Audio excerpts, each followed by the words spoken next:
My name is Eleanor Vance. I'm 42 years old, living in Chicago, Illinois. Exactly 1 week ago, I personally wrote and sent out the most formal invitation of my life. Not for the fairy tale wedding I once dreamed of, but to Laura Miller, the legal wife and mother of 2 children of my then fiancé, David Miller. An invitation for her to attend our engagement party held at one of the most luxurious hotels in this city. Some of my closest friends, when they found out, called it cruel, called it crazy. I called it the beginning of getting justice, the beginning of exposing a liar and his entire enabling family. I'm not some naive young girl. At 42, I'm a senior manager at a top marketing firm here in Chicago. I have a career many would envy, a penthouse apartment overlooking Lake Michigan, and the kind of financial independence I poured sweat, tears, and countless sleepless nights into building. The only thing I was missing, or at least thought I was missing, was a man to share my life with. After a few failed relationships in my younger years and dedicating myself to my career, I had almost given up hope. Then David Miller walked into my life. 2 years ago, at a company charity event, he was around 45 with the polished look of a successful businessman, a warm smile, and eyes that seemed genuinely understanding. David said he was a freelance entrepreneur, working on promising private projects. He listened to me, admired my success, and most importantly, he made me feel loved, cherished. He told me I was the strong, intelligent, yet incredibly gentle woman he'd always been looking for. I believed him completely. We dated for 2 years. 2 years filled with romantic dinners at upscale restaurants, spontaneous weekend getaways, and promises of a shared future. 6 months ago, he got down on one knee and proposed with a sparkling diamond ring. I cried tears of joy. We started planning a fall wedding, looking at bigger houses in the suburbs where we could build our life together. David often had to travel for business trips or had unexpected late meetings. I never suspected a thing. I was proud of having a hard-working man, striving for our future. Little did I know those business trips were actually him returning to his real family. The cracks started to appear over something very practical: money. About 3 months ago, David came to me, looking stressed, but also excited. He talked about a golden investment opportunity, a highly promising private business venture that he swore would yield huge profits within months. He said all it needed was an initial capital boost, enough for us to pay for the lavish wedding outright and buy our dream house without a mortgage. He needed $150,000. $150,000. That's not small change, even with my income. But looking into David's hopeful eyes, hearing him paint this picture of our brilliant future, I relented. I'd worked hard my whole life, and this was the man I loved, the man I was going to marry. Investing in him, I reasoned, was investing in our future. After a few days of consideration, I transferred the entire amount to David's personal account. He hugged me tightly, told me I was the most amazing woman, that he would never let me down. Those words now feel like a bitter mockery. After getting the money, David was still as sweet as ever, but whenever I gently asked about the project's progress, he became evasive. "It's in the final negotiation stages, honey. Just some minor paperwork delays, nothing significant. Don't you worry, everything's under control." Those vague answers started to plant a small seed of unease in my mind. Then one evening, when David had to meet a partner unexpectedly and left his briefcase at my apartment, I happened to spot an odd credit card statement tucked among his papers. Normally, I would never pry into his private things, but a bright pink invoice caught my eye. The recipient was listed as Laura Miller at an address in Naperville, a suburb about an hour's drive from Chicago. What really grabbed my attention was the list of items. A rather expensive diamond bracelet, several sets of high-end children's clothing, toys. Naperville? Laura Miller? The name and place were completely unfamiliar. My heart started beating faster. I tried to rationalize it. Maybe a distant cousin he hadn't mentioned? Maybe he bought gifts for someone else as a favor. But why use his credit card for a stranger? And why ship them to Naperville, a place David had never once mentioned? The unease grew. His evasiveness about the money, the increasingly frequent business trips, it all suddenly seemed suspicious. I couldn't shake the feeling. That weekend, David told me he had another 2-day business trip to Milwaukee. I said I'd just relax at home, but as soon as he left, I got in my car, plugged the Naperville address into my GPS, and drove straight there. My heart pounded in my chest the entire way. I kept telling myself I was probably overreacting, that it was just some silly coincidence. As I slowed down in front of the charming 2-story house in a quiet residential neighborhood, I saw a familiar car parked in the driveway, David's black SUV. And then, through the white picket fence, I saw him. David, my fiancé, laughing and pushing a little blonde girl, maybe 4 years old, on a swing set. Nearby, an older boy, around 6, was kicking a soccer ball with a petite brown-haired woman. The woman looked up and smiled at David, a happy, intimate smile. They looked like the picture-perfect family enjoying a beautiful weekend afternoon. My world shattered in that instant. My throat closed up, tears stinging my eyes. I wanted to jump out of the car, scream at him, confront that woman. But something, maybe self-preservation, maybe the calm demeanor I'd honed from handling corporate crises, held me back. My hands shaking, I raised my phone, steadied it as best I could, and snapped a few pictures from a distance through the car window. Then I put the car in drive, turned around, and drove away as fast as I could, tears streaming down my face, blurring the steering wheel. I couldn't believe it. The man I loved, the man I was about to marry, had another family, another life, running completely parallel to the one he was building with me. I drove back to Chicago in a daze. Pain, fury, and humiliation washed over me. I'd been deceived, betrayed in the cruelest way possible. But amidst the emotional chaos, a cold thought began to form. I couldn't let this go. I needed to know the whole truth, and I needed to get back what was mine. I managed to keep my composure when David returned from his business trip. He played the part of the perfect lover, even brought me a small souvenir from Milwaukee, which I'm sure he picked up at a gas station on the drive back from Naperville. I waited for the right moment. A few days later, one evening, I calmly sat down across from him and placed the credit card statement on the table. "David, who is Laura Miller, and why were you sending these items to an address in Naperville?" David looked momentarily flustered, but quickly regained his composure. "Oh, Laura. She's a distant cousin. Her family's going through a rough patch, so I help them out sometimes, honey. It's nothing." His voice was trying too hard to sound casual.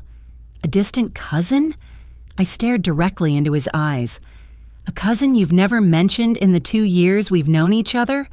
A cousin you buy diamond bracelets and kids' clothes for?" David started to look annoyed.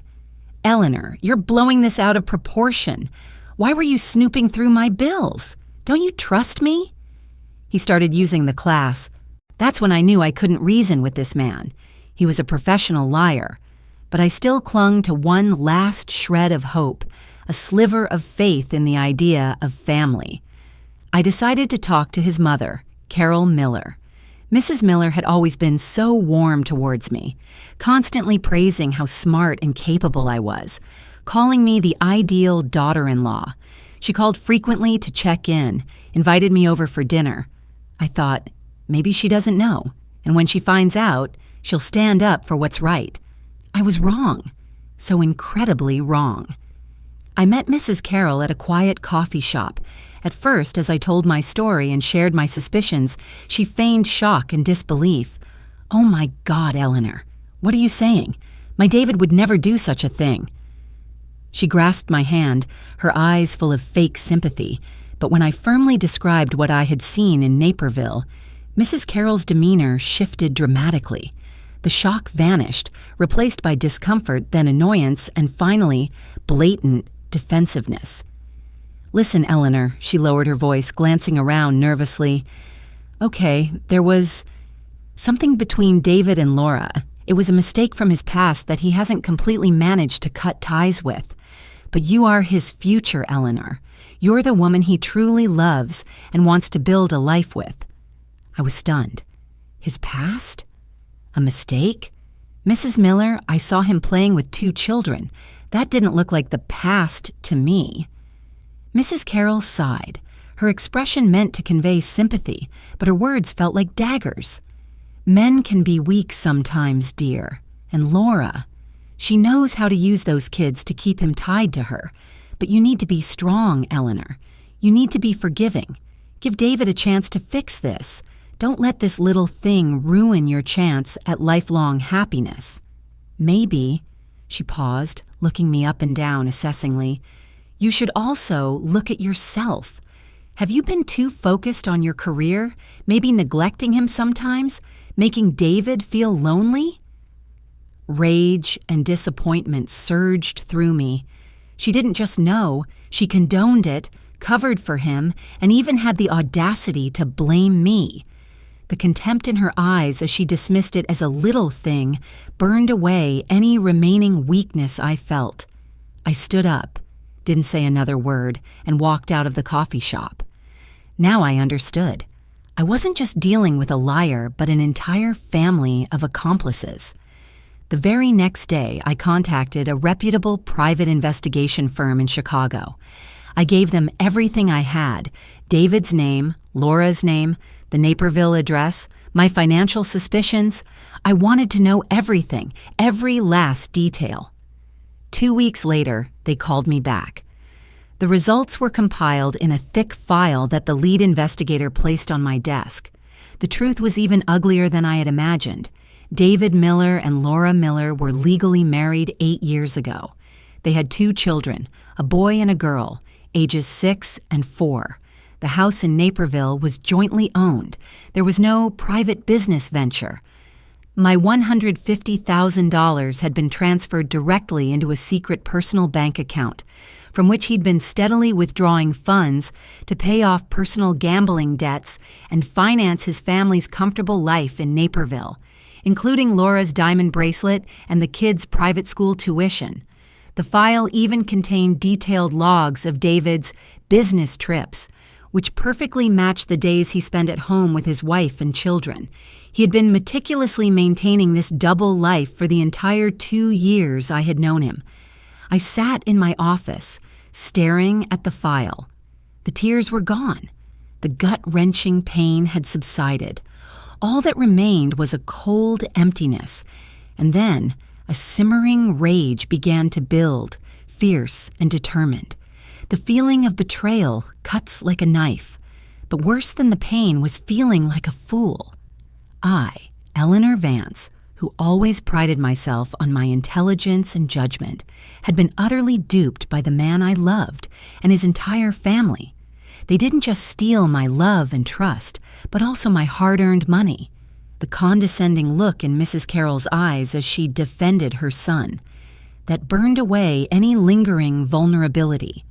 I wouldn't collapse. I wouldn't let them destroy me. They wanted to put on a show? I would give them the biggest stage, the largest audience, and an ending they would never forget. The plan began to form in my mind, clear and cold. I wouldn't cancel the wedding immediately. I wouldn't retreat quietly in sorrow. Number I would continue playing the happy fiancé. I would push forward with the plans for a grand engagement party at the luxurious ballroom of the Drake Hotel we had already booked, a party for which, of course, I was footing most of the bill from the joint wedding fund I had generously contributed to. And then I would send a very special invitation, a formal custom-designed card delivered directly to Laura Miller in Naperville, inviting her to her husband's engagement party, with me. The engagement party took place on a beautiful Saturday evening. The Gold Coast Ballroom at the Drake Hotel was exquisitely decorated with fresh flowers, candlelight, and the soft sounds of a string quartet.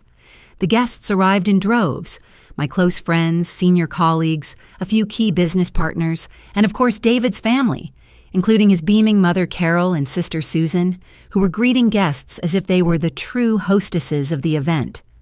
David stood beside me, hand in hand, looking dapper in his expensive suit. He whispered sweet nothings in my ear, telling me how stunning I looked in my emerald green evening gown. Smug satisfaction radiated from him and his mother. They thought they had won, that I was completely under their spell, that their plan to secure my status and assets was proceeding flawlessly. They had no idea what nightmare awaited them. I maintained a calm smile, playing the role of the happy, slightly nervous fiancé perfectly. I raised my glass, greeted guests, accepted their congratulations. My heart was pounding, not with joy, but with anticipation, waiting for the curtain to fall. And then, the moment arrived.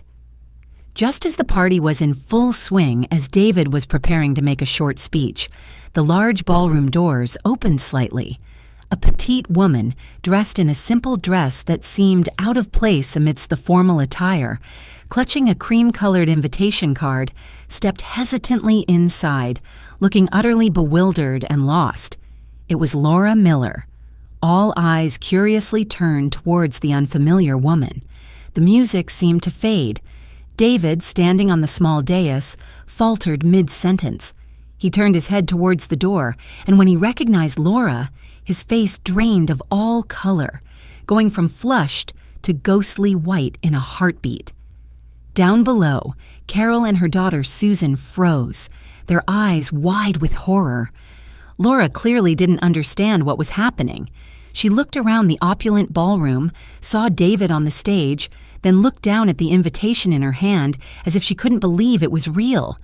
Maybe she thought it was a mistake or some cruel prank. This was my cue. I gently pulled my hand away from David's, stepped onto the dais, and took the microphone from his trembling hand. I took a deep breath, scanned the room, and then smiled. "Good evening, everyone." My voice rang out, surprisingly calm and clear. "I'm Eleanor Vance. Thank you all so much for being here tonight to celebrate this momentous occasion with David and me." I paused, my gaze lingering on David, who stood frozen beside me, then shifted towards the doorway where Laura remained motionless. Tonight is indeed a very special occasion. So special, in fact, that I'd like to introduce you all to another very special guest, someone David and his family perhaps forgot to introduce to me, and possibly to all of you as well. I gestured towards Laura. "Ladies and gentlemen, please give a warm welcome to Mrs. Laura Miller." A stunned silence fell over the room. People exchanged confused glances, looked at Laura, then at David and me, trying to process what was happening. I continued, my voice still even, but now laced with steel. Laura isn't just any guest. She is the legal wife of 8 years of my fiancé, David Miller, and the mother of his 2 lovely children. Audible gasps and murmurs rippled through the crowd, growing louder. A few jaws literally dropped. Mrs. Carroll let out an unintelligible shriek. David tried to grab the microphone back, but I stepped away. "Oh, but the story gets better," I said, looking directly into David's furious eyes. A few months ago, David borrowed $150,000 from me to invest in a business venture he promised would secure our future. Quite a sum, wouldn't you agree? I signaled to Sarah, my close friend and trusted assistant, who stood nearby with a tablet. Instantly, the large screen behind the stage, which had been displaying romantic photos of David and me, went dark and then lit up with something entirely different. "But the truth is," I said, my voice sharp, "there was no business project." The screen displayed a copy of my bank statement showing the $150,000 transfer. Then statements from David's secret personal account showing the deposit and subsequent withdrawals. Next came the photos I took in Naperville, David playing with Lay. The room was utterly silent now. Everyone stared at the screen, then turned to glare at David with disbelief and growing disgust. Laura Miller leaned against the wall, tears finally streaming down her face. The full picture had finally clicked into place for her. "But I'm not just here to tell you the truth," I continued, gesturing towards a woman in a sharp black suit standing discreetly in a corner. "This is Ms. Henderson, my attorney. All of this evidence, along with much more gathered by private investigators, has been delivered to her office. A civil lawsuit demanding David Miller repay the entire $150,000 plus interest and damages for emotional distress was filed with the Cook County Court this morning." I paused, looking squarely at David.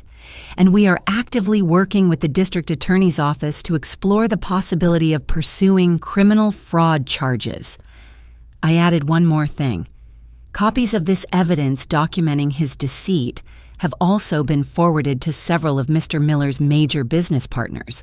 I believe they deserve to know who they're dealing with. David stammered, his face ashen. He lunged towards me, perhaps intending to silence me, but two tall security guards, whom I had discreetly hired for the evening, immediately stepped forward and blocked his path. Mrs. Carroll lost all composure. She rushed forward, pointing a finger at me, her voice screeching, "You bitch! How dare you humiliate my son, you ungrateful woman! David just made a little mistake." Her shrill words, meant to defend him, only served to expose her own complicity and hypocrisy in front of everyone. Her daughter, Susan, tried pulling her back, but it was no use. Many guests, especially my friends and colleagues, began to voice their disapproval, expressing outrage at David and his family. The party atmosphere was now thick with tension and contempt. I looked at David one last time, feeling no love, no lingering pain, only pity and resolve. "The party's over, David." For all of us. Then I turned towards Laura, the other woman victimized by his lies. Our eyes met for a brief, bittersweet moment of shared understanding. I placed the microphone down, and amidst the escalating chaos, I turned my back and walked straight out of the ballroom, head held high. The days following that fateful engagement party were a whirlwind. The local gossip columns and even some business news outlets couldn't resist such a juicy scandal, especially one involving a local businessman and a high-profile female executive in Chicago. The story of the two-timing husband, the enabling mother, and the dramatic public takedown at the engagement party spread like wildfire through the city's social and business circles. David and his family left the party in utter disgrace. His reputation was destroyed. Business partners cut ties almost immediately. The small company he had tried to build on a foundation of lies quickly crumbled. The civil lawsuit proceeded relatively quickly. With the irrefutable evidence presented by myself and my lawyer, Ms. Henderson, the court ruled in my favor, ordering David to repay the full $150,000 plus interest and a portion of my legal fees. To satisfy the judgment, he was forced to liquidate assets, including his share of the Naperville house. I heard through the grapevine that Laura Miller filed for divorce immediately after that night, hiring her own lawyer to protect her and her children's interests during the asset division. David tried contacting me a few times afterward, sending pleading texts, hollow apologies, trying to blame circumstances, a moment of weakness. I didn't respond.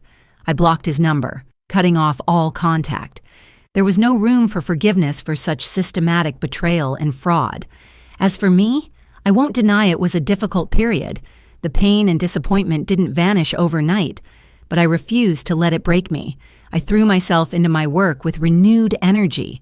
Ironically, it was during this challenging time that I developed a breakthrough marketing strategy for my firm, landing us a record-breaking contract. I was promoted to vice president just a few months later. My career soared even higher than before.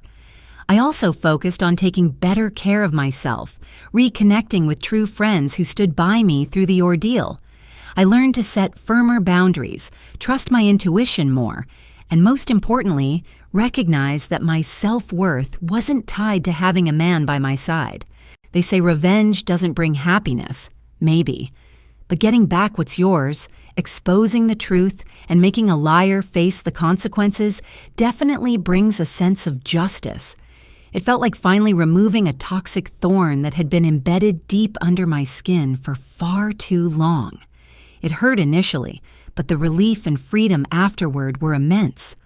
I lost an illusion of love, but I found myself again, stronger, wiser, and determined never to let anyone exploit me like that again.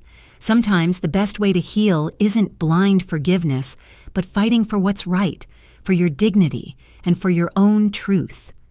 My story could have ended there.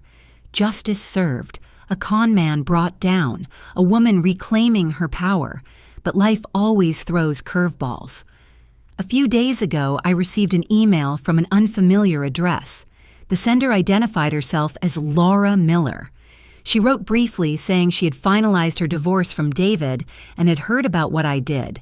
She wanted to meet me, not to recriminate or rehash the past, but simply to talk, perhaps to thank me, and maybe offer mutual support. She mentioned facing her own set of challenges after everything came crashing down. I read her email several times. Part of me wants to keep my distance, to close this painful chapter of my life completely. But another part is curious and feels a strange sense of empathy for the other woman David deceived, albeit in a different way. So now I'm facing a choice. What do you think I should do? A. Meet Laura.